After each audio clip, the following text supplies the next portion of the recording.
Saudações a todos. Então, dando continuidade ao nosso curso de Ética Jurídica, a aula de hoje vai versar sobre dois temas da ética já no período helenístico. E vamos explorar em breves linhas o estoicismo e o epicurismo. Dada a complexidade do estoicismo, vou deixá-la para um segundo momento. Então, no primeiro momento, vamos tratar o epicurismo.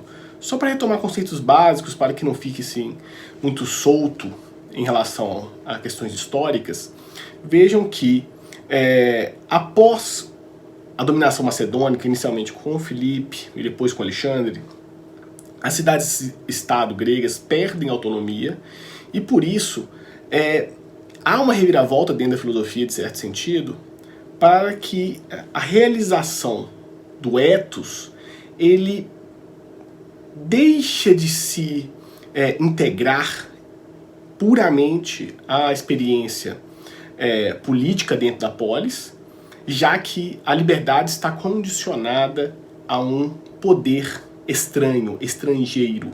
No caso, inicialmente, a dominação macedônica, posteriormente, dos próprios generais de Alexandre, que vão dividir vários territórios, e 2 séculos depois, praticamente, já com a dominação romana. E isso faz com que dois efeitos ocorram. Pela dominação macedônica, a filosofia grega vá para além do antigo território das cidades-estado e das colônias, das suas colônias. Posteriormente, a gente vai perceber, de certa forma, que essa ampliação leva com que a própria dominação romana posterior receba já territórios conquistados com um padrão cultural mais próximo do padrão cultural já praticado em Roma. Então, a relação, por exemplo, entre Grécia e Roma no século III e no século II, já existem essas relações comerciais, acima de tudo, também culturais. Compartilham, por exemplo, elementos do mesmo panteão religioso. Compartilham também alguns hábitos em relação à organização familiar. Então isso, de certa forma, facilita o próprio diálogo entre essas duas culturas. Mas no âmbito da filosofia, o que ocorre é particularmente uma ampliação da filosofia grega para fronteiras além do antigo mundo grego, se podemos usar essa expressão, até de bastante forma pictórica, porque ela, de certa forma, não representa nenhuma unidade geopolítica existente na antiguidade, muito mais uma certa ambiência cultural que é compartilhada e dialoga com outras culturas na Ásia Menor e também no próprio sul da Península Itálica. E com isso, a filosofia acaba ganhando outros contornos, voltando para uma certa reflexão individual. Se o indivíduo, cidadão, portanto, dentro da polis, não mais realiza as suas virtudes cívicas, a sua cidadania dentro da polis, ele passa a buscar, no âmbito da filosofia, lógico que isso aí é um elemento assim, muito restrito, no final das contas, nem todos vão vivenciar a mesma experiência quanto essa dominação, para muitos o mundo continuou igual. A gente trabalhando principalmente em perspectiva daqueles cidadãos que tiveram ainda acesso a uma formação cultural, intelectual, portanto político-jurídica naquele período, que fez com que novas escolas filosóficas, para além de um certo predomínio da Academia de Platão e do Liceu de Aristóteles, passem pouco a pouco a ganhar espaço, não só mais nas cidades-estados gregas, mas também em outros territórios. E isso, de certa forma, vai impactar muito o modo que Roma recepciona a filosofia grega.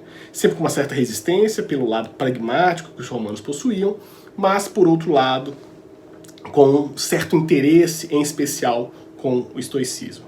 Existem várias escolas, como a cirenaica, outros socráticos menores, o ceticismo, o cinismo. Cada uma delas teriam posições em relação à ética. Mas, para os fins desse curso de ética jurídica, vou deixar de lado o cinismo e o ceticismo. Deixaria essa discussão muito mais para a história do pensamento jurídico do que propriamente para a ética jurídica. Assim, a gente vai trabalhar só duas dessas maiores escolas, na questão da ética, porque o ceticismo tem uma tradição muito mais duradoura do que o estoicismo, por exemplo. Mesmo que hoje exista um certo movimento de um neo-estoicismo, que é uma coisa um pouco estranha, porque é um pouco desconectado do próprio estoicismo antigo, mas é neo, então, vamos dizer, haveria reformulações.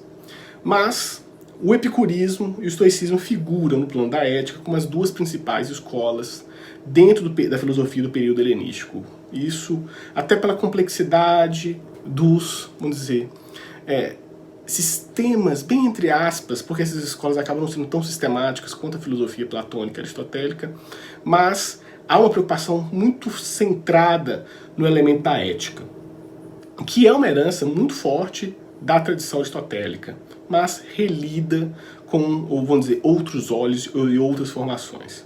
Então, no primeiro momento, quanto ao epicurismo, um esclarecimento quase que conceitual, no final das contas, para que não se confunda o epicurismo com o hedonismo.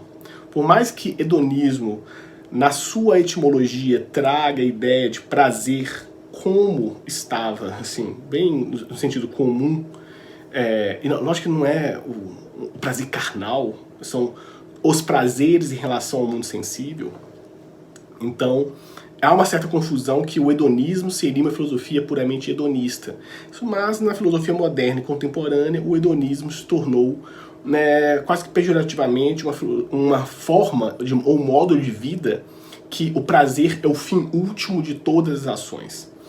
E isso não seria muito bem adequado para caracterizar o epicurismo, que propõe, no final das contas, uma moderação quanto à fruição dos prazeres. Então, esse é um ponto que é importante, que já está destacado, vocês conseguem ver. O outro ponto que é pertinente às nossas discussões quanto ao epicurismo é que é um modo de viver, e essa aí, de certa forma, é algo que é compartilhada por todas as outras filosofias helenísticas.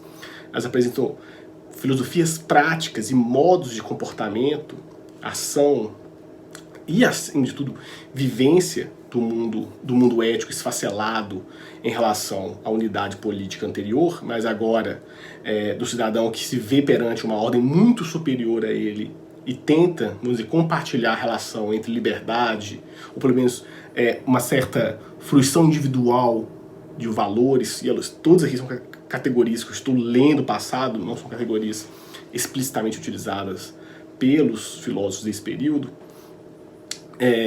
Mesmo que a questão da eleuteria ficaria presente, uma certa liberdade em relação ao mundo, é um elemento muito peculiar dessas tradições helenísticas, mas em especial no epicurismo. Até porque existia um certo projeto político do epicurismo, de certas sociedades, talvez assim, alternativas aos olhos daquela sociedade tradicional, de grupos de pessoas, de interessados que queriam residir em uma área comum, praticando uma série de, vamos dizer, princípios do epicurismo para a moderação dos, vamos dizer, prazeres e da dor. E aí entra a equação que é a mais importante quanto ao epicurismo, a relação entre prazer e dor, que é uma relação que vai ser relida assim, muitas vezes na tradição ocidental, principalmente no século XIX, com Schopenhauer, e no século XX com o próprio Freud. No final das contas, há um quê de destacar o elemento da dor enquanto um motor do sentimento e da ação. Mas é uma outra discussão. O que a gente precisa perceber dentro do epicurismo é exatamente a tentativa que o epicurismo tem de equilibrar as relações que os indivíduos têm com o mundo, principalmente nessa equação entre prazer e dor. São várias cartas que Epicuro deixou, foram, vamos dizer, guardadas e mantidas pela tradição, chegaram então algumas até nós, assim, valor significativo, que depois vai ser também recepcionada na tradição romana, com autores assim não tão expressivos quanto Epicuro, mas é a figura principal aqui. E há uma questão de utilidade, no final das contas, que quase que relê um pouco o próprio Protágoras na tradição sofística. O bem comum, ele é um bem que é útil a todos. E aí há uma relação entre o bem comum e o indivíduo nessa questão dos prazeres. Principalmente porque há quase que uma doutrina dos prazeres dentro do epicurismo. E aí vale a pena pegar em especial o modo de como os prazeres naturais e necessários, não naturais e não necessários, e os naturais e não necessários. E aí alguns exemplos são interessantes para poder pensarmos isso. Prazeres naturais e necessários seriam como, por exemplo, satisfação moderada dos apetites. E nesse mesmo sentido, é um prazer natural, mas não necessário, a gula, por exemplo. O excesso a glutonice, por exemplo, seria um prazer desnecessário. Causaria, por exemplo, dores físicas mais variadas e a longo prazo, até questões para a saúde, mesmo que, vamos dizer, o modo de se portar em relação à vida dos antigos era muito mais ativo do que o nosso. E por fim, prazeres que não são nem necessários e nem naturais. E aí, por exemplo, como a riqueza, a glória, ostentação, se a gente for colocar em questões mais contemporâneas. Mas, por exemplo, a amizade, que é um dos bens supremos para o epicurismo, ela é vista enquanto um bem natural e necessário. O amor, ele é visto de uma forma um pouquinho mais peculiar, porque ele em comparação à amizade, ele seria natural, mas não seria necessário. O amor aqui é principalmente lógico que vamos dizer, o vocabulário grego tem várias expressões para o amor físico, o amor carnal, está bem relatado na tradição platônica com o banquete, mas principalmente o amor desmedido em relação ao sexo oposto, ou o sexo igual, considerando o mundo grego. E isso faz uma diferença significativa nos modos. A amizade é vista, a filia é vista como a suprema forma de organização da sensibilidade, e o amor enquanto uma forma natural, mas que não seria necessário porque perturbaria a alma. E aí, esse conceito da ataraxia, que nós já vimos assim brevemente em Aristóteles, ele está presente nas filosofias helenísticas. A ataraxia também é uma meta do epicurismo, mesmo que alcançada por uma moderação desses prazeres. Diferentemente do estoicismo, como nós veremos, que há um afastamento assim, significativo da vida ativa em prol de uma contemplação, ou a um ponto que é possível, apesar do caos, ser feliz, no sentido de eudaimonia. Então, vou dizer, uma filosofia que apresenta a quem lê essa tradição de uma forma muito peculiar. É lógico que trazer essas lições para hoje representa um certo corte quase que existencial dessas filosofias, porque elas tinham um modo de ver o mundo como se organizava. Só uma mera mixagem de certos elementos dessas filosofias não torna ninguém nem epicurista, nem estoico. Talvez até os olhos dos antigos fossem ver esse fenômeno, seria quase que um pseudo-epicurismo ou um pseudo-estoico. Mas a grande tônica do epicurismo é a relação entre moderação dos prazeres, e aí que é a leitura, em prol de uma certa utilidade comum. Tanto que há certas leituras que o epicurismo é uma das primeiras teorias contratualistas no âmbito da política. Porque haveria um acordo aí tácito, não é um acordo explícito, tem discussões, mas a gente não precisa entrar nesse aspecto, mas haveria um certo contrato tácito entre a sociedade para o bem comum.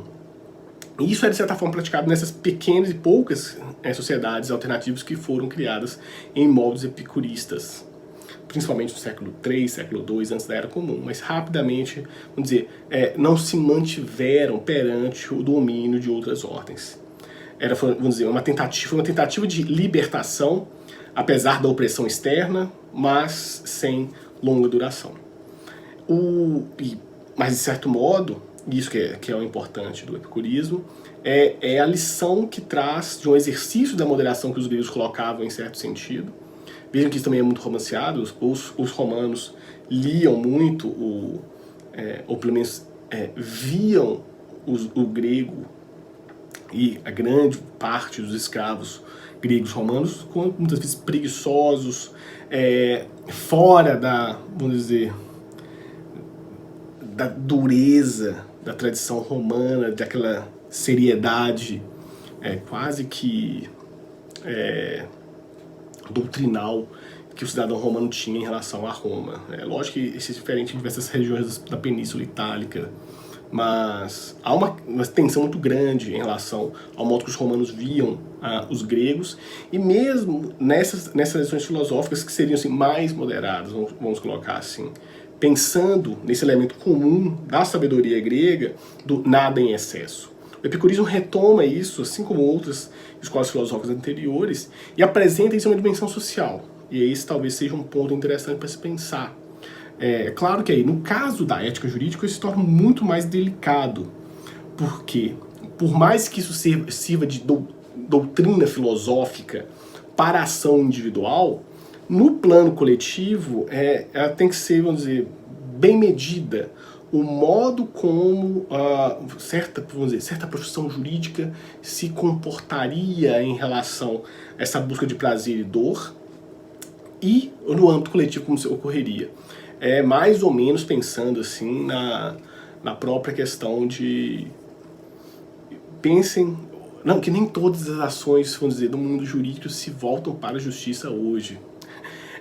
A burocracia, de certa forma, toma conta dos atos mais corriqueiros da vida jurídica, ao ponto que não é incomum vocês encontrarem juízes em especial que dão esse tipo de entrevista, falando que o juiz cada vez mais tem um papel de um gestor pessoal, das relações interpessoais, da sua secretaria, do seu cartório, etc, etc.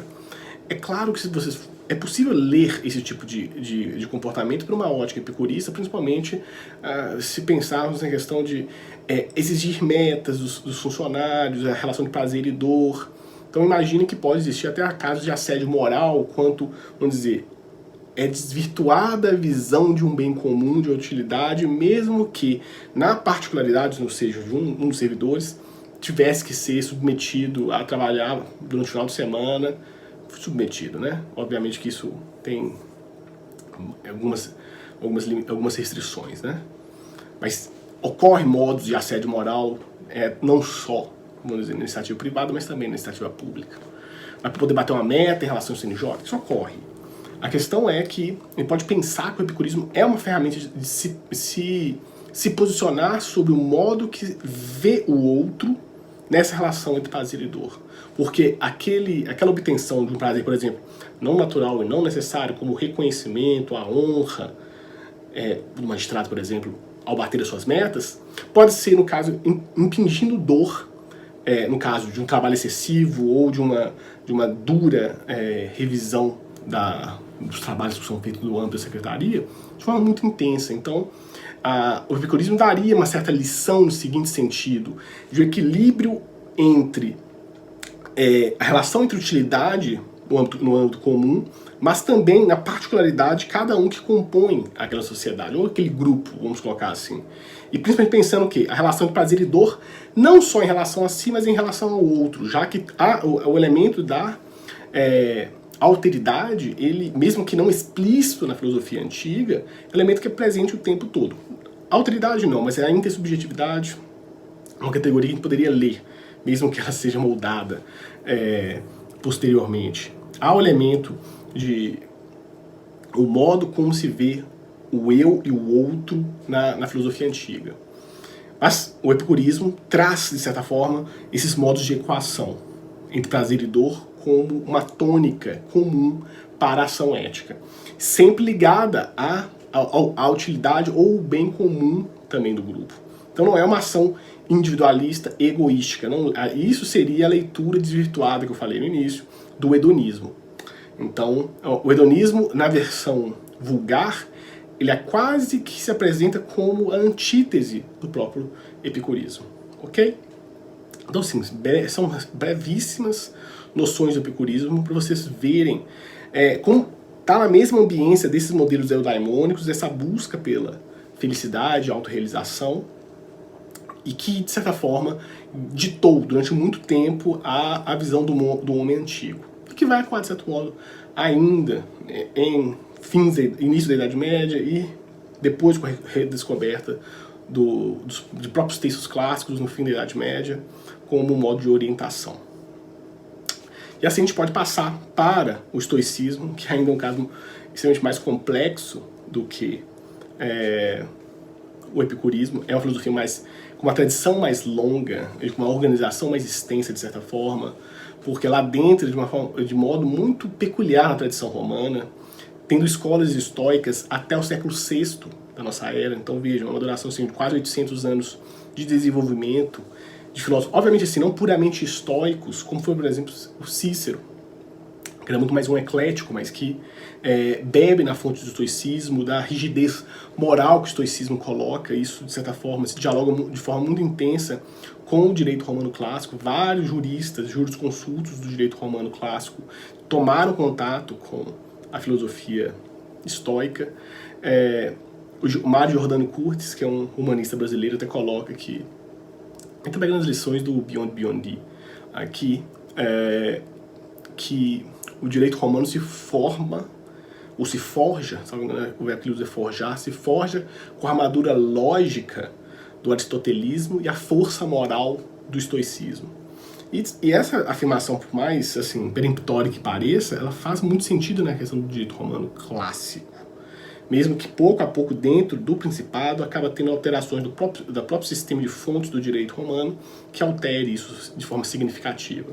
Mas o estoicismo é certamente das escolas antigas, que conta com maior recepção dentro do mundo romano e de respeito até mesmo a tradições posteriores dentro do cristianismo. Os estoicos eram vistos com respeito por Agostinho, por exemplo, que se formou ou teve contato direto com a filosofia estoica. Então, e é muito comum vocês encontrarem na bibliografia a expressão o eto dos estoicos. O etos dos estoicos. O que seria o etos dos estoicos? É principalmente entender que o indivíduo nada mais é do que uma fagulha no universo. Ele faz parte da ordem do cosmos. E dentro do estoicismo há um quê, no final das contas, de determinismo, no seguinte sentido.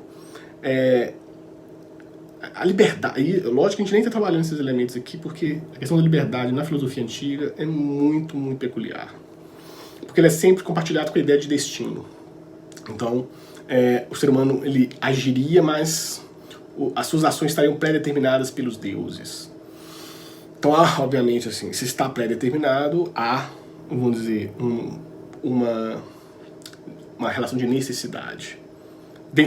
Por mais que tenha reviravoltas no curso curto da vida, o fim estaria traçado por anteriormente. Mas isso é uma outra questão.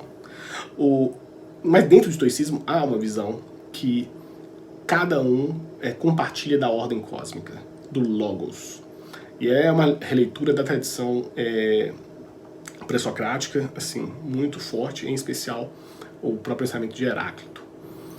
Não que os estoicos façam toda uma discussão sobre a arquê, o princípio das coisas, mas os estoicos se voltam a uma tripartição. Eles usam a imagem da árvore, né? A física enquanto a raiz, a lógica enquanto o tronco e a ética enquanto os frutos. Então essa é uma imagem que é recorrente no estoicismo clássico. E visto que o estoicismo passa por fases, o primeiro pórtico, o segundo pórtico, mas são elementos que a gente não precisa adentrar aqui. Eu quero só extrair a questão de como que o indivíduo que pensa dentro do estoicismo, que pensou dentro do estoicismo, ele se vê numa relação direta da sua ação individual com a ordem cósmica. E seguir essa razão, esse logos, essa ortologos, ou alecta ratio, como os latinos vão traduzir o termo, é algo que, por exemplo, as próprias formulações do direito natural antigo, portanto estoico nesse sentido, se volta muito para uma compreensão de ordem das coisas para a ordem humana, portanto também a ordem jurídica. A ordem jurídica deve respeitar esse compartilhamento da ordem cósmica. É claro que isso, de certa forma, é muito mais complexo para a gente conseguir compreender hoje, porque para muitos se perdeu esse vínculo entre o indivíduo, né? Mesmo que a gente vai ver que é uma categoria tipicamente medieval, mas quando a gente fala assim, o homem em concreto, o cidadão, são modos de representar esse fenômeno da individualidade ou da manifestação humana na antiguidade. Essa orientação da ação individual com a ação cósmica é algo que fica um pouco mais fraco, vamos colocar assim. Esses fundamentos últimos do mundo na modernidade são, vamos dizer, questionados. Coisa que não é no caso aqui dos estoicos. Há uma compreensão muito explícita e clara que há uma ordem das coisas que guia o cosmos. E nós somos meros atores. Há uma representação que não é verídica, mas que é muito ilustrativa sobre Augusto, imperador romano, que também era, vamos dizer, um intelectual. Ele tomou contato com a filosofia, com a poesia. Veja que apoiou muito a obra de Virgílio. Eneida é uma obra quase que com um certo cunho de fundação mítica de Roma.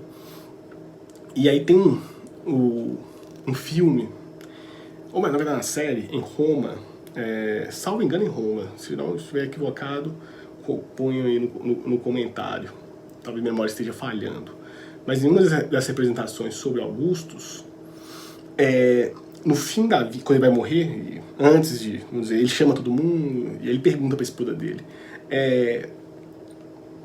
atuei bem no meu papel nesse drama cósmico?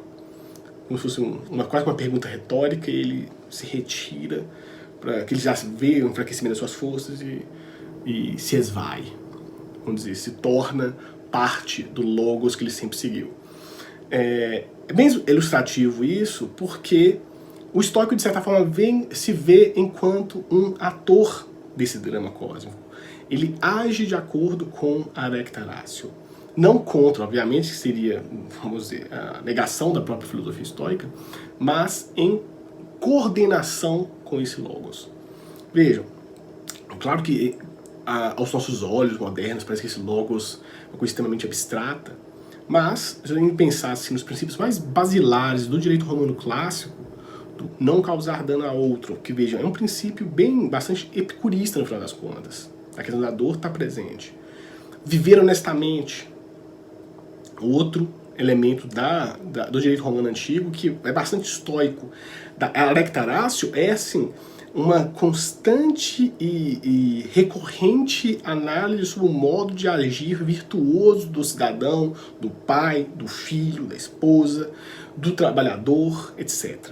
E é uma filosofia que, vamos dizer, ela é válida para os escravos ou para os imperadores, que é a velha discussão de Epiteto, né? Ele diz que sou mais livre nas correntes do que o imperador no seu trono. Porque é uma filosofia que, independentemente das circunstâncias, há uma reformulação do modo de como vê a si mesmo. O que importa é a autarquia, o modo que eu governo a mim mesmo, independentemente se o cosmos me colocou como senhor ou como escravo. Que vejam, ainda é um eco forte da tradição heraclitiana. A guerra é a mãe de todas as coisas. A um fez homens livres, a outros escravos. Há um certo determinismo forte no pensamento grego que justifica as iniquidades e as injustiças. Coisa que, aos nossos olhos hoje, é, vamos dizer, um pouco radical demais. Mas o estoicismo se põe enquanto uma filosofia que tenta tematizar a incongruência entre a ordem e a desordem. E, entre as duas, se voltar para esta ordem dada pela razão, o logos. E isso é interessante porque é sempre uma tentativa de universalização da ação, que isso vai ficar presente na tradição ocidental como um todo, isso vai ser relido na tradição cristã, isso vai ser relido na tradição moderna, até mesmo em Kant nós vamos encontrar ecos do estoicismo. O estoicismo é uma das tradições filosóficas assim, com um grande impacto na tradição intelectualista, na tradição universalista da ética. E que no caso do direito propriamente, no direito antigo, romano, fácil perceber. Mas hoje, o que a gente poderia pensar sobre o modo estoico? E aí eu faço esse jogo com algumas leituras de um certo neo-estoicismo hoje. Vocês colocaram o termo neo-estoicismo para procurar em inglês, porque em português eu acho que eu não fiz a pesquisa. Vocês vão ver que tem livros vendidos hoje em dia, recentemente mesmo, sobre... 2019 eu vi um, 2020 não, mas eu vi um artigo sobre o neo-estoicismo na pandemia, por exemplo. Então, é interessante ver o modo como que há uma certa releitura de tentar assim, viver pensando ou centrado na sua individualidade, e mesmo que se afastando dos problemas do externo, seria um modo estoico. Vulgar, vamos dizer assim, bem comum, bem senso comum uma coisa dessa.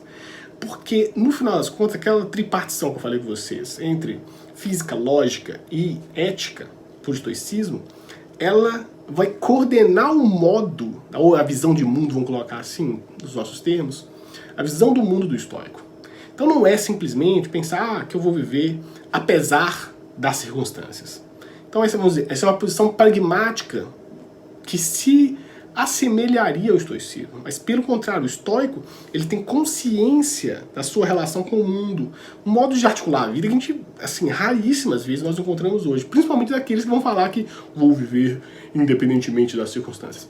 Então é um pouco patético ver essa ideia de neo-estoicismo hoje, porque, vamos dizer, compartilha a doutrina ética em alguns elementos, mas não compartilha a doutrina física e os elementos da lógica, que aí são muito mais questões sobre o modo do pensamento, como articular o raciocínio, que é uma doutrina que, por exemplo, fica um pouco secundária dentro do estoicismo nas leituras, vamos dizer, da história da filosofia, normalmente. Mas, então, essas seriam breves lições sobre a relação entre o epicurismo e o estoicismo. Vejam que talvez o elemento que é comum às duas seria repensar o modo que o indivíduo age individualmente e na ordem social, compartilhando, no caso do epicurismo, prazer e dor, ou nessa equação de prazer e dor, e no caso do estoicismo, buscando viver ou agir de acordo com a recta ratio, o logos.